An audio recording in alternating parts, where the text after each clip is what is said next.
নমস্কার, mixed fusion সোমার পাকশালায় আরেকটি রেসিপির সাথে আপনাদের সবাইকে স্বাগত।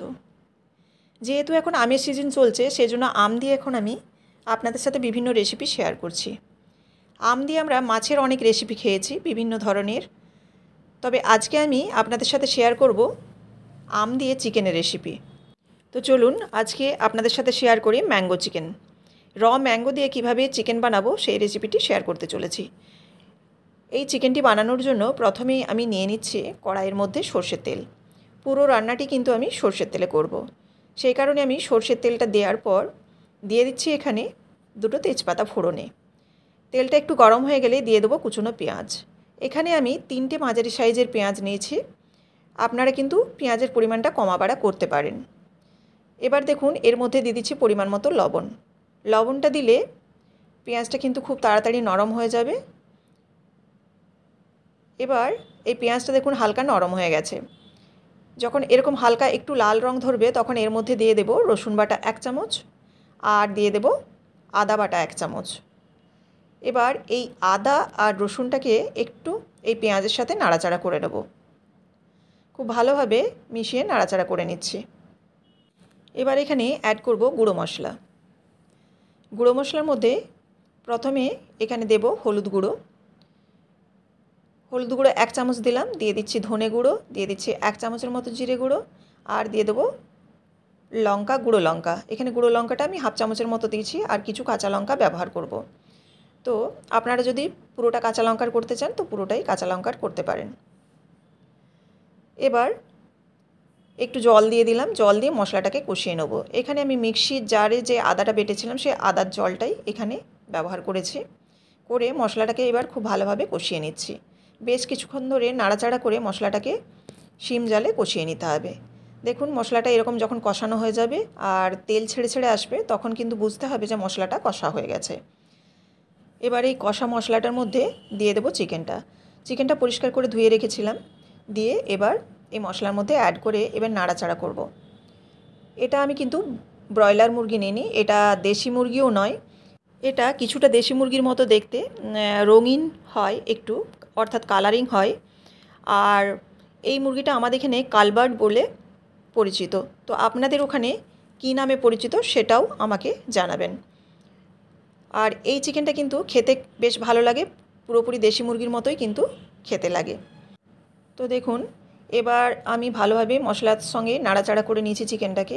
এবার ঢেকে দেবো। ঢেকে বেশ কিছুক্ষণ ধরে এবার রান্না করব। তাতে কি হবে, চিকেনটাও সেদ্ধ হয়ে যাবে। আর এটা কিন্তু দেশি মুরগির মতো খুব বেশি সময় লাগে না, আর ব্রয়লারের মতো কিন্তু খুব কম টাইমও লাগে না।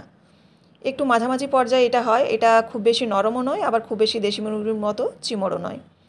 তো দেখুন এবার নাড়াচাড়া করে মাঝে মাঝে ঢাকা খুলে আবারও ঢাকা দিয়ে দেবো যাতে চিকেনটা সেদ্ধ হয়ে যায়।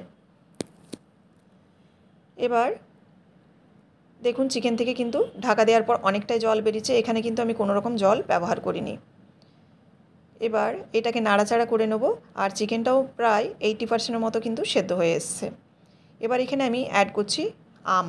যেহেতু ম্যাঙ্গো চিকেন সেজন্য এখানে আমি কাঁচা আম নিয়েছি। আর এখানে একটা কাঁচা আমকে আমি এরকম 4-5 টুকরো করে নিয়েছি। করে চিকেনের মধ্যে দিয়ে দিলাম। এখানে টকের পরিমাণটা যে যেরকম খাবেন সেরকমভাবে কিন্তু আমটা মেশাবেন। আর এই আমটা কিন্তু বেশ ভালোই টক আছে, সেজন্য আমি একটা আমই এখানে ব্যবহার করেছি। সঙ্গে দিয়ে দিলাম কাঁচা লঙ্কা। কাঁচা লঙ্কাটাও আপনারা পরিমাণ মতো দেবেন। যেহেতু গুঁড়ো লঙ্কা দিচ্ছি সেজন্য ঝালের পরিমাণ দেখে এই কাঁচা লঙ্কাটা আমি ব্যবহার করছি। আর কাঁচা লঙ্কাটা এই শেষের দিকে একটু দিলে ভালো কিন্তু ফ্লেভার আসে। সঙ্গে খুব সামান্য চিনিও দিলাম। যেহেতু আম দেওয়া আছে সেজন্য টকটাকে ব্যালেন্স করার জন্য খুব সামান্য কিন্তু চিনি দিচ্ছি।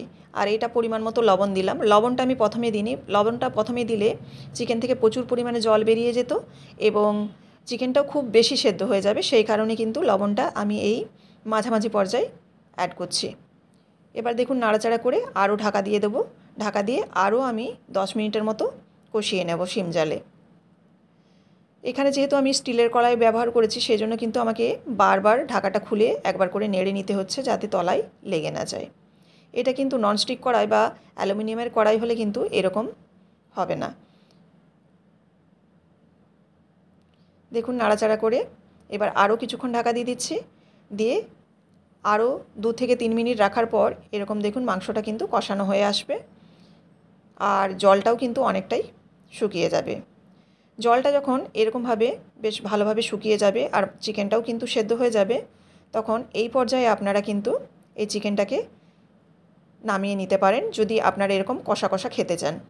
আর যদি আপনারা একটু পাতলা ঝোল খেতে চান তাহলে কিন্তু এর মধ্যে জল অ্যাড করতে হবে। আমি যেমন এখানে একটু পাতলা ঝোল করব, সেই কারণেই কিন্তু জল অ্যাড করব। তো আপনারা যারা এরকম চিকেন কষা খেতে চান তো তারা এই পর্যায়ে কিন্তু নামিয়ে নেবেন, কারণ চিকেন পুরোপুরি সেদ্ধ হয়ে গেছে। আর দেখুন এই চিকেনটা কিন্তু রুটি, লুচি, ভাত, পরোটা সব কিছুর সাথেই খাওয়া যাবে। আর আমি একটু পাতলা ঝোলের মতো করছি, এটা ভাতের সাথে কিন্তু খেতে ভীষণই ভালো লাগে। যেহেতু ঝোলের মধ্যে একটু টকটক ভাব থাকে সেজন্য কিন্তু ভীষণ ভালো খেতে হয়। এবার দিয়ে দিচ্ছি এখানে পরিমাণ মতো জল। জলটা কিন্তু যে যার পরিমাণ মতো দিবেন, যেরকম ঝোল খাবেন সেরকম হিসেবে জলটা ব্যবহার করবেন। জলটা দিয়ে নাড়াচাড়া করে ফুটে যাওয়ার জন্য অপেক্ষা করব।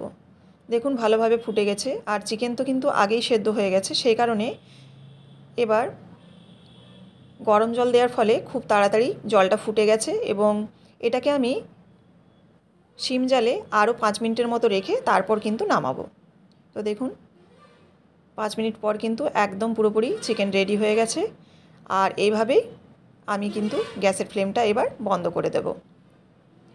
ভালোভাবে নাড়াচাড়া করে নিচ্ছি, নাড়াচাড়া করে গ্যাসের ফ্লেমটা কিন্তু অফ করে দিচ্ছি। আপনারাও এভাবে কিন্তু একবার হলেও এরকম চিকেনকে রান্না করে দেখতে পারেন, খেতে কিন্তু ভীষণ ভালো হয়। যেহেতু একটা গরমের সময় হালকা টক ভাব থাকে এই চিকেনটার মধ্যে, খেতে কিন্তু অপূর্ব হয়। তো দেখুন গ্যাসের ফ্লেম অফ করে দিয়েছি, আর অফ করে দেওয়ার পর 5 মিনিট পর আপনাদের আমি দেখাচ্ছি আর কতটা সুন্দর হয়েছে। খেতে কিন্তু ভীষণই ভালো হয়, অবশ্যই আপনারা একবার হলেও কিন্তু ট্রাই করবেন। এই রেসিপিটি যদি ভালো লেগে থাকে অবশ্যই লাইক, কমেন্ট এবং শেয়ার করবেন।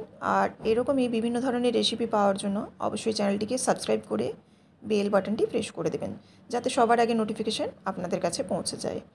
যে বন্ধুরা ফেসবুক থেকে দেখছেন তাদের কাছে অনুরোধ রইল অবশ্যই পেজটিকে ফলো করে দেবেন।